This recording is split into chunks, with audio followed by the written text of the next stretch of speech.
This is Health and Wellness Part 2. Health promotion activities are either passive or active. Passive strategies of health promotion are when individuals gain from the activities of others without acting themselves. An example of that would be putting fluoride in drinking water, or homogenizing milk, putting vitamin D in milk, or vitamin B in bread.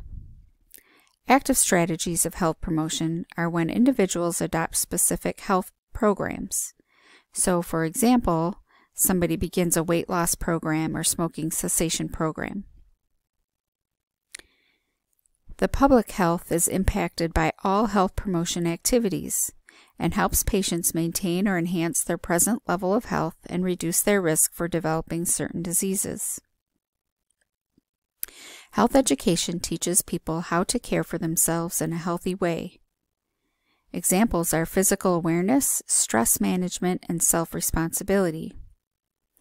Illness prevention protects patients from actual or potential threats to health and/or health declines. An example of that would be immunization programs.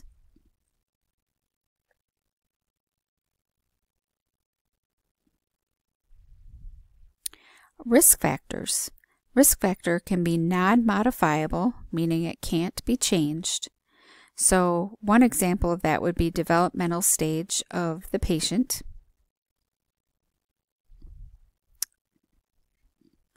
intellectual background of the patient,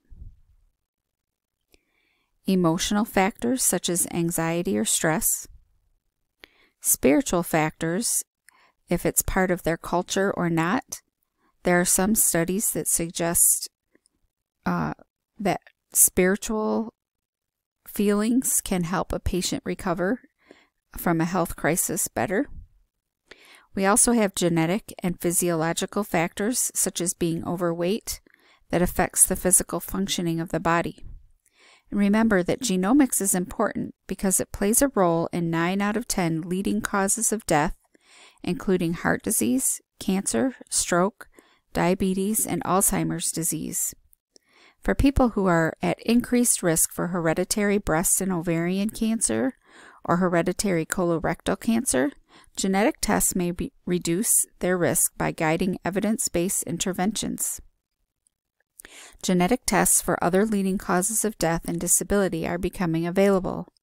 New recommendations are expected as the scientific evidence on which tests and interventions have health benefits is strengthened. Understanding genomics. Traditionally focused on rare diseases such as those identified through newborn screening programs, much of future promise of genomics rests on its application to common diseases. More than 1,700 genetic tests are currently available.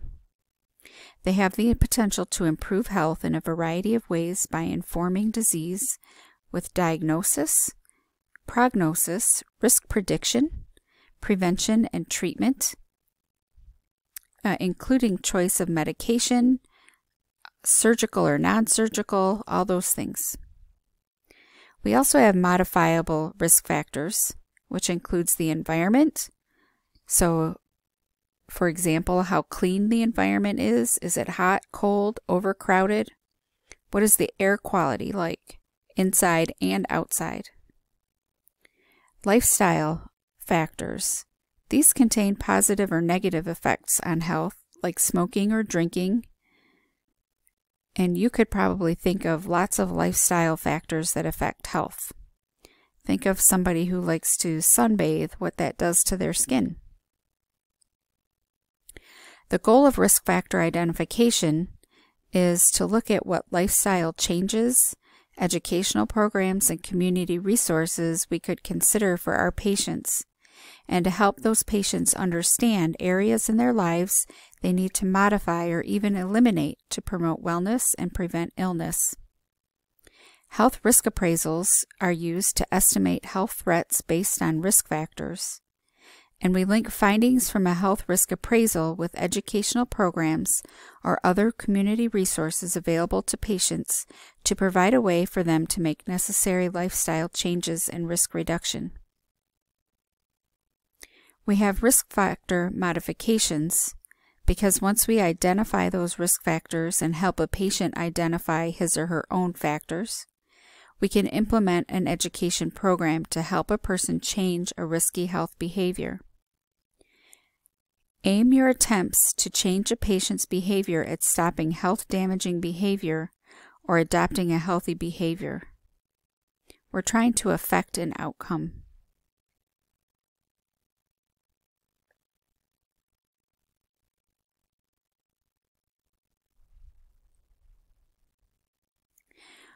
When we think about illness, we would define that as a state in which a person's physical, emotional, intellectual, social, developmental, and/or spiritual functioning is diminished or impaired compared with a previous experience.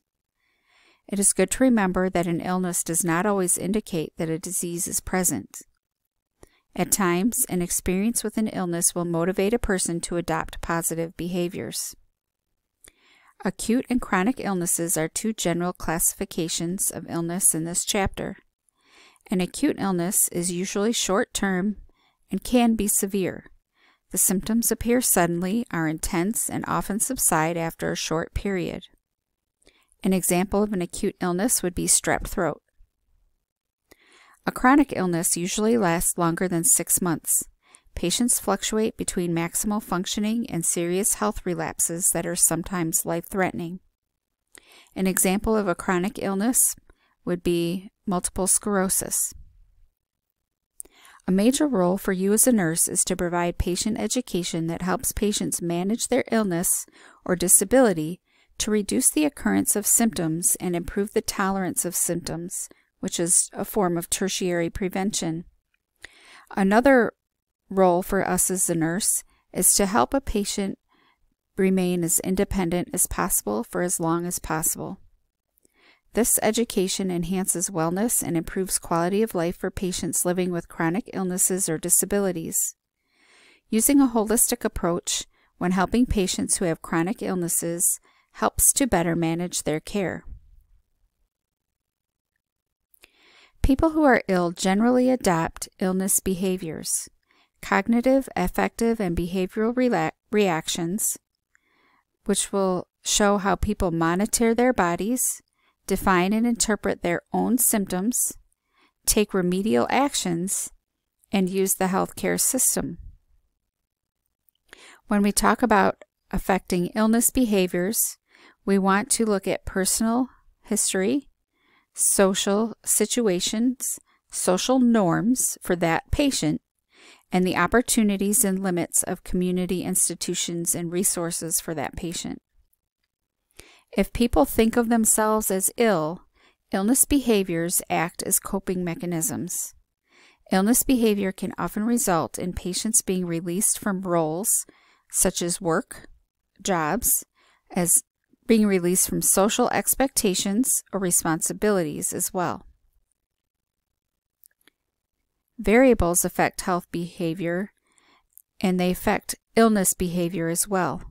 You individualize care to assist patients in coping with their illnesses at various stages. Internal variables influence the way patients behave when they are ill, and patients' perception of symptoms and the nature of their illness. Symptoms of their illness disrupt their normal routine, and they are more likely to seek healthcare assistance than if they do not perceive the symptoms as disruptive. Additionally, acute versus chronic illness also affects a patient's behavior. External variables influencing a patient's illness behavior include their social group, their cultural background, economic variables, accessibility of the healthcare system, and social support.